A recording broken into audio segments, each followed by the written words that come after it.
नमस्कार। ग्रहों के गोचर किस तरह से परिणाम देने जा रहे हैं जून महीने में, उस पर आधारित ये वीडियो है। और कालचक्र की दूसरी राशि वृष, उसके लिए क्या होने वाला है, आइए फिर से एक बार देखते हैं। मई का महीना करीब करीब खत्म है और जून भी यदि प्रभु ने चाहा तो निश्चित रूप से एक अच्छा गुजरेगा जून। कोरोना का संक्रमण भी कम होता जा रहा है और लोगों को कर्म करने की एक सुविधा मिलेगी फिर से। जो लोग काफ़ी दिनों से लॉकडाउन में बंद थे और काम अपने कर्म को नहीं कर पा रहे थे, तो बिना कर्म के भाग्य भी साथ नहीं देता है, तो कर्म करेंगे तो निश्चित रूप से कुछ और चीज़ें अच्छी होंगी उनके साथ। तो आइए देखते हैं कि जून का महीना जो है वृष राशि वालों के लिए कैसा है। ग्रहों के गोचर की बात कर लें तो बगल में कुंडली बनी है, आप देख सकते हैं कि सूर्य, राहु, बुध, ये तीन जो हैं आपकी खुद की राशि में रहेंगे। इससे पहले एक बात और भी मैं बता दूं कि ये वीडियो जो होती है गोचर की, वो चंद्र राशि पर आधारित होती है। और यदि आपका चंद्रमा जो है वो 2 अंक में है तो ये वीडियो आपके लिए है, आपके लिए एक मार्गदर्शन दे सकती है। तो सूर्य, बुध और राहु, ये तीन जो हैं आपके खुद की राशि में रहेंगे। बुध वक्री रहेगा, बुध को हालांकि चले जाना चाहिए था मिथुन राशि में, लेकिन बुध वक्री होकर वृष राशि में ही पड़ा हुआ है। और वक्री ग्रहों के लिए कहा जाता है कि केंद्र में हो या आपकी खुद की कुंडली में, नैसर्गिक कुंडली में भी वक्री हो, तो उस समय बड़े ही अच्छे लाभ लेके आता है। भाव उसका अच्छा होना चाहिए। बार बार मैं बताता हूं कि भाव जो है, यदि आपकी लग्न कुंडली में यदि कोई ग्रह उच्च का है, स्वगृही या मित्र क्षेत्र में है, और वही यदि गोचर की कुंडली में नीच राशि में आ गया है, शत्रु राशि में आ गया, तो उसके फल मध्यम मिलते हैं। यहाँ पे यदि बुध जो है आपकी कुंडली में काफ़ी अच्छा हुआ और शुभ भाव में हुआ कह सकते हैं, यानी 3, 6, 8, 12 इन सब भाव में नहीं हुआ और अच्छी राशि में हुआ, उच्च का हुआ या कह सकते हैं, तो इस समय बड़ा ही एक बेहतरीन फल देगा वृष राशि वालों को। साथ ही सूर्य जो है वो करीब करीब 15 जून के आसपास आपकी अपनी राशि में आ जाएगा और राहु जो है पहले की तरह ही यहाँ बना हुआ है। तो ये तीन ग्रह जो हैं 15 जून के बाद आपके खुद की राशि में रहेंगे और एक अच्छा फल देंगे, कहीं से कोई समस्या ऐसी नहीं आने वाली है। शुक्र ले लें तो शुक्र जो है आपका 29 मई से लेकर करीब करीब 24 जून तक आपके सेकेंड भाव में रहेगा और मिथुन राशि में रहेगा। बड़ा ही अच्छा माना जाता है, यहाँ पे बड़े ही अच्छे फल भी लेके आएगा। एक गोचर और भी होगा मंगल का। मंगल जो है आपके द्वादश भाव का यानी 12वें भाव का और आपके सप्तम भाव का लॉर्ड होके आपके 3rd हाउस में रहेगा, शत्रु भाव में रहेगा। ये चीज़ थोड़ा आपके लिए कष्टकारी हो सकती है, थोड़ा आपको नुकसान दे सकती है। बाकी शनि जो है, शनि भी 23 मई को वक्री हो चुका है और वक्री होके आपके अष्टम का फल दे रहा है, यानी फिलहाल तो है 9वें भाव में और वो अष्टम का फल दे रहा है। तो यहाँ पे अष्टम और नवम ये दोनों के ही फल आपको मिलेंगे पूरे जून के महीने में। हालांकि शनि जो है वो 23 मई से लेकर करीब करीब 11 अक्टूबर तक वक्री रहेगा, 141 दिन पूरे, तो वो इस तरह के फल देता रहेगा। लेकिन जून महीने की वीडियो, तो जून महीने में शनि का जो ये प्रभाव एक है आपके अष्टम और नवम दोनों का मिलेगा आपको। अब अलग अलग जो है 5 अलग अलग सेगमेंट को यदि हम ले लें जो कि आपके जीवन को बहुत ज़्यादा इफेक्ट करते हैं, प्रभावित करते हैं, तो उन पर यदि हम चर्चा कर लें तो पहला है धन और आपका व्यापार, यानी पैसा जो आपका आना है और आपका जो व्यापार होना है वो कैसा रहेगा। खास तौर से देखा जाए तो वृष राशि वालों के लिए व्यापार भाव में केतु बना हुआ है, यानी सप्तम भाव है ये और उसमें केतु बना हुआ है। धन भाव के लिए आपका 11वां भाव और आपका जो है दूसरा भाव, ये एक लाभ भाव होता है और एक होता है अचल संपत्ति का भाव। ये दोनों भाव यदि मजबूत हैं आपके तो फल बड़े अच्छे मिलते हैं। फल जो है उस हिसाब के मिलते हैं जैसा आप चाहते हैं, यानी पैसा कमाने के संसाधन आपको मिलते हैं। तो यहाँ पे देखा जाए तो आपका सप्तम भाव जहाँ पे केतु पहले से है, मैंने पहले ही बताया था कि केतु जब यहाँ पे हो तो पार्टनरशिप के बिजनेस में बहुत ज़्यादा फोकस नहीं करना चाहिए। खुद अकेले बिजनेस करिए, चीज़ें अच्छी मिलेंगी, लेकिन पार्टनरशिप का यदि बिजनेस है, हालांकि केतु यहाँ पे स्वगृही कह सकते हैं, उच्च का कह सकते हैं, लेकिन फिर भी अनिश्चितता देता है, यानी पार्टनरशिप के बिजनेस करने में उसके चलने की संभावनाएं जो होती हैं वो कम हो जाती हैं। तो केतु यहाँ पे थोड़ा आपको अनिश्चितता दे सकता है, तो पार्टनरशिप के बिजनेस में बिल्कुल ध्यान मत दीजिएगा। साथ ही आप देख सकते हैं कि सप्तम का लॉर्ड जो है वो जाके बैठा आपके पराक्रम भाव में और नीच का होकर बैठा है। तो कोई भी इन्वेस्टमेंट करने से पहले उस पर 10 बार विचार करने के बाद इन्वेस्टमेंट करें, क्योंकि यहाँ पे जब सप्तम भाव का लॉर्ड जो है वो नीच राशि में जाके पराक्रम भाव में बैठता है तो व्यक्ति जल्दीबाजी में कार्य करना चाहता है, जल्दीबाजी में डिसीजन लेना चाहता है और आगे आना चाहता है, यानी अपने आप को दिखाना चाहता है कि वो सारी चीज़ें कर सकता है और इस चीज़ में उसके साथ कहीं ना कहीं से कुछ ना कुछ ड्रॉबैक उसकी चीज़ों में आ जाते हैं। तो यहाँ पे कहा यह जा रहा है कि व्यापार के उद्देश्य से आपको थोड़ा संभल के सावधानी से सारी चीज़ें करनी होंगी। होंगी। सूर्य भी 15 जून के बाद जो है आपकी 7वीं दृष्टि जो पड़ेगी इस पे, तो व्यापार भाव आपका प्रभावित है। तो व्यापार जो है करने के लिए खास तौर से देखा जाए तो थोड़ा आपको सजग रहना होगा। खुद के व्यापार को करना है तो करिए, एक धीमी शुरुआत करिए, बहुत तेजी से आगे बढ़ने का प्रयास मत करिएगा। साथ ही व्यापार के साथ नौकरी को भी यदि हम ले लें तो नौकरी वालों के लिए एक बेहतर अवसर है। नौकरी वाले जो हैं उनका 10th हाउस जो है मजबूत होना चाहिए और उनका पंचम भाव मजबूत होना चाहिए। तो पंचम भाव का लॉर्ड भी केंद्र में है और 10th हाउस का लॉर्ड नवम में चला गया है। तो ये त्रिकोण और ये जो पंचम और त्रिकोण और नवम और त्रिकोण का जो भी संबंध बन रहा है, ये बड़ा ही बेहतरीन एक अवसर है नौकरी पेशा वालों के लिए। तो व्यापार से ज़्यादा लाभ नौकरी वालों को भाग्यवश मिलने वाला है। नौकरी में उनकी उन्नति होने वाली है, नौकरी से संबंधित चीज़ों में उनको निश्चित रूप से तरक्की मिलने वाली है। तो व्यापार से ज़्यादा अच्छा इस समय गोचर जो है वो नौकरी वालों के लिए हुआ है, वृष राशि वालों के लिए। धन की यदि हम बात कर लें तो धन जो है आपका 12वें भाव का लॉर्ड जो वो 10th हाउस में है और साथ ही जो 3rd का लॉर्ड है वो वक्री होकर आपके केंद्र में है।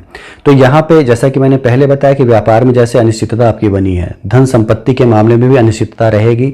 कोई भी कार्य करने से पहले सोचना जरूर होगा, तभी धन का लाभ हो पाएगा, अन्यथा उसमें फिर समस्या उत्पन्न होगी। क्योंकि बुध भी वक्री है और वो आपके खुद की राशि में रहेगा और समस्याएं दे सकता है। आपके दिमाग में यदि बुध बहुत अच्छा हुआ तो हो सकता है आप दूरदर्शितापूर्ण निर्णय ले लें, और बुध आपके लग्न कुंडली में यदि बहुत अच्छा नहीं हुआ तो आपका दिमाग जो है उतना फर्टाइल कह सकते हैं, या कह सकते हैं उतनी उर्वरा शक्ति उसकी नहीं रहेगी, उतना सा अच्छा डिसीजन मेकिंग नहीं रहेगा आपका दिमाग। तो थोड़ा आपको संभल के करना होगा काम, थोड़ा आपको सावधानी से करना होगा, तब बेहतर चीज़ें धन संपत्ति में भी मिल सकती हैं। दूसरा ले लें यदि हम हेल्थ और ट्रैवल आपका, तो हेल्थ और ट्रैवल जो है आपका 6वां भाव, 8वां भाव और 12वां भाव, ये यदि आपका कहीं ना कहीं से प्रबल है तो सारी चीज़ें बेहतर देता है, सारी चीज़ें अच्छी देता है।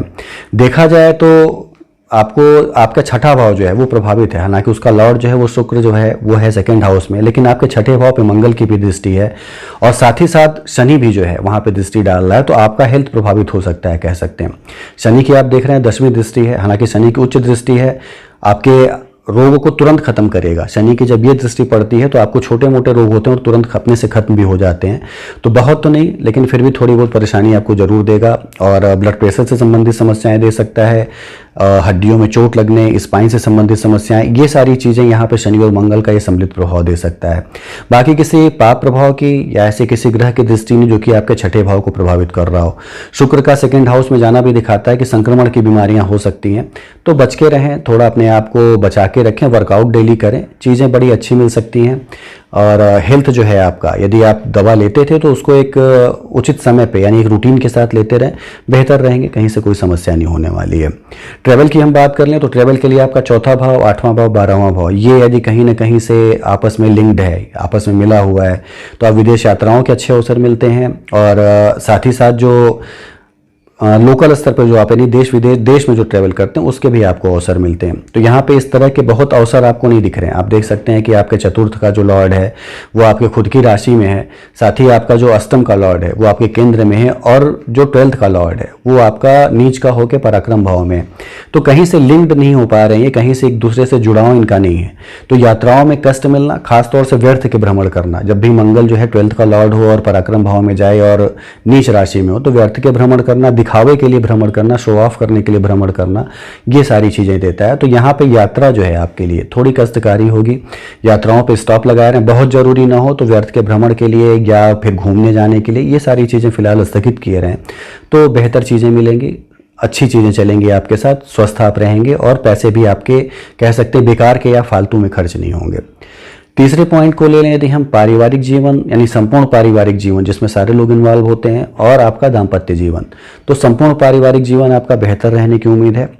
हालांकि संपूर्ण पारिवारिक जीवन जो आपके 2nd हाउस से देखा जाता है तो उसका लॉर्ड बुध है, बुध वक्री होकर आपकी खुद की राशि में और वहाँ पे शुक्र पहले से मौजूद है। तो ये चीज़ें दिखाता है कि बेहतर कंडीशन है, कहीं से कोई समस्या नहीं है, कहीं से कोई दिक्कत नहीं है। और बुध और शुक्र में कह सकते हैं एक्सचेंज ऑफ हाउस भी एक तरह से है, यानी बुध जो है वो शुक्र की राशि में है और शुक्र जो है वो बुध की राशि में है। तो ये चीज़ें दिखाता है कि आपको आपका पारिवारिक जीवन कह सकते हैं, आपका जो पूरा मतलब परिवार में जितने लोग हैं यानी भाई बहन हैं, चाचा चाची लोग हैं या दादा दादी हैं, बड़े पिता हैं, छोटे जो भी हैं परिवार में, उनके साथ संबंध आपके बड़े अच्छे रहेंगे।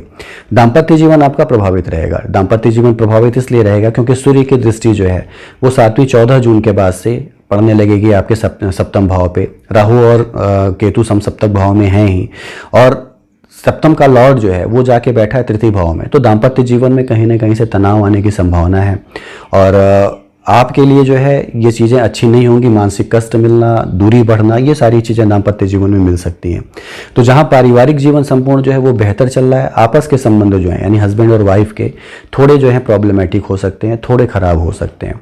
तो अपने आप को थोड़ा नियंत्रित रख के, अपने आप को थोड़ा पोलाइट रख के, शांत रख के, चीज़ों को यदि आप सुनने का प्रयास करेंगे, चीज़ों पे एक विचार करके बोलने का प्रयास करेंगे, तो निश्चित रूप से चीज़ें बेहतर चलेंगी। बताने के पीछे उद्देश्य भी ये होता है कि चीज़ें आपकी जो है पहले से सजग हो जाएं, पहले से सावधान हो जाएं, और काम ऐसा करें कि ये सारी समस्याएं आपके सामने उत्पन्न ही ना हो। तो बेहतर है, बेहतर कंडीशन रहेगी। छात्रों को ले लें यानी स्टूडेंट्स के लिए ले लें कि स्टूडेंट्स क्या कर सकते हैं। स्टूडेंट्स के लिए आपका पंचम भाव और आपका दशम भाव ये मजबूत होना चाहिए। तो पंचम भाव को ले लें यदि हम, तो पंचम भाव आपका केंद्र में बैठा हुआ है और केंद्र और त्रिकोण राजयोग बना हुआ है। आप यदि बुद्ध से संबंधित किसी काम में थे, यानी आप किसी ऑडिट का एग्जाम दे रहे थे, ऑडिटर का, या कह सकते हैं टीचर होने का एग्जाम दे रहे थे, क्योंकि बृहस्पति भी जब केंद्र में हो दशम में तो व्यक्ति शिक्षा जगत में बड़ा अच्छा काम करता है। किसी यदि आप मैथ्स के टीचर बनने के लिए कोई एग्ज़ाम दे रहे थे, कंप्यूटर से संबंधित कोई एग्ज़ाम दे रहे थे, तो ये एक बेहतर समय है आपके फेवर में रिजल्ट आने के लिए। तो ये चीज़ें दिखा रहा है कि आपका जून महीना, खास तौर से वो लोग जो कि छात्र हैं, स्टूडेंट्स हैं और एग्ज़ाम या पढ़ाई लिखाई से जुड़े हैं, जून महीना बड़ा ही बेहतर होने जा रहा है। किसी भी पाप प्रभाव की दृष्टि जो है आपके पंचम भाव पे नहीं, हालांकि राहु की आप देखेंगे 5वीं दृष्टि है, लेकिन चीज़ें जो हैं आपके लिए, बुध और राहु जो होता है, बुध जरूर राहु के दोषों का समन करता है, और बुध खुद वक्री होकर जब आपकी अपनी राशि में चला गया हो केंद्र में, तो निश्चित रूप से राजयोग का निर्माण करता है। व्यवस्थाएं आपको अच्छी मिल सकती हैं यदि आप अपने पूरे प्रयास करते हैं। मैंने पहले भी कहा था वीडियो के शुरू में ही कि कर्म करने के अवसर आपके पास हैं। यदि आप कर्म करते हैं तो भाग्य निश्चित रूप से आपके फेवर में है, चीज़ें आपको बेहतर दे सकता है, इसमें कोई दो राय नहीं है। तो छात्रों के लिए एक अनुकूल समय बना हुआ है, और यदि वो प्रयास करते हैं वो, तो उनको अपने कंपटीशन में, अपने फील्ड में अच्छी सफलताएं मिल सकती हैं। लव लाइफ के लिए कह लें यदि हम कि आपका जीवन कैसा रहेगा, क्योंकि लव लाइफ भी जो हम देखते हैं आपके पंचम भाव से देखते हैं, आपके अपने केंद्र से देखते हैं, यानी आपके लग्न से, आपकी राशि कहाँ पे है, और आपके दशम भाव से भी देखते हैं, यानी आपका कर्म कैसा है। तो लव लाइफ में भी आपका एक कह सकते हैं रुझान रहेगा, अच्छी कंपेटेबिलिटी रहेगी। हालांकि मैंने पहले ही बताया कि यदि आप अपने आप में नियंत्रण नहीं रखते हैं तो आपके जो भी स्पाउस हैं, यानी पत्नी, हस्बैंड या वाइफ जो भी हैं, उनसे एक दूरी बढ़ने की संभावनाएं रहती हैं। हालांकि पंचम भाव मजबूत है तो चीज़ें टूटेंगी तो नहीं, छूटेंगी भी नहीं, लेकिन यहाँ पे एक दूरी बढ़ना, आपस में मनमुटाव होना, तनाव होना, ये चीज़ें यहाँ पे मिल सकती हैं। इसीलिए मैंने पहले भी बोला कि आप अपने आप को नियंत्रित रखें, अपने आप पे कंट्रोल रखें, क्या बोलना है, कैसे बोलना है, कितना बोलना है, तो ये चीज़ें फिर आपके लिए बेहतर रहेंगी। लव लाइफ आपकी काफ़ी अच्छी चलेगी, और प्रेम का जो एक जीवन आपके है वो उसी हिसाब से प्रेम से गुजरता रहेगा। तो देखा जाए तो ओवरऑल एक अच्छा गोचर बना हुआ है वृष राशि वालों के लिए, और बेहतर परिणाम मिलने की संभावनाएं हैं उन्हें।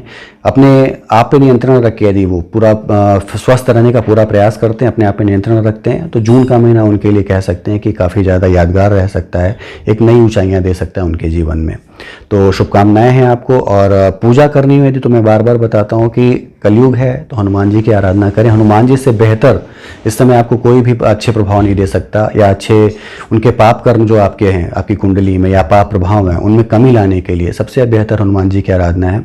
शनिवार मंगलवार उनके मंदिर जाएं, और यदि सुंदरकांड का पाठ करें, मंदिर जाने के अवसर न हो इस समय, तो सुंदरकांड एक बड़ा ही अच्छा है जो कि रामचरितमानस में है। और भक्त जो होता है वो क्या दे सकता है आपको, रामचरितमानस पूरी रामायण है, और तुलसीदास द्वारा लिखी हुई जो राम जी के गुण का, यानी भगवान राम के गुण का वर्णन है, लेकिन उसमें उन्होंने एक अध्याय अलग से सुंदरकांड भी जोड़ा है जो कि भगवान हनुमान जी की महत्ता, उनकी विशेषता बताता है। उसको आप उसका पाठ करें, निश्चित रूप से आप ज़्यादा फ्री अपने आप को महसूस करेंगे, ज़्यादा सकारात्मक महसूस करेंगे, ज़्यादा अपने आप को प्रभावशाली महसूस करेंगे। आपके पाप कर्मों में कमी और अच्छे कर्मों में उत्तरोत्तर वृद्धि भी महसूस होगी आपको। तो शुभकामनाएं कि आप आगे बढ़ें और फॉलो चीज़ों को करते रहें। अच्छा गोचर है, अच्छी चीज़ें आपको मिलेंगी।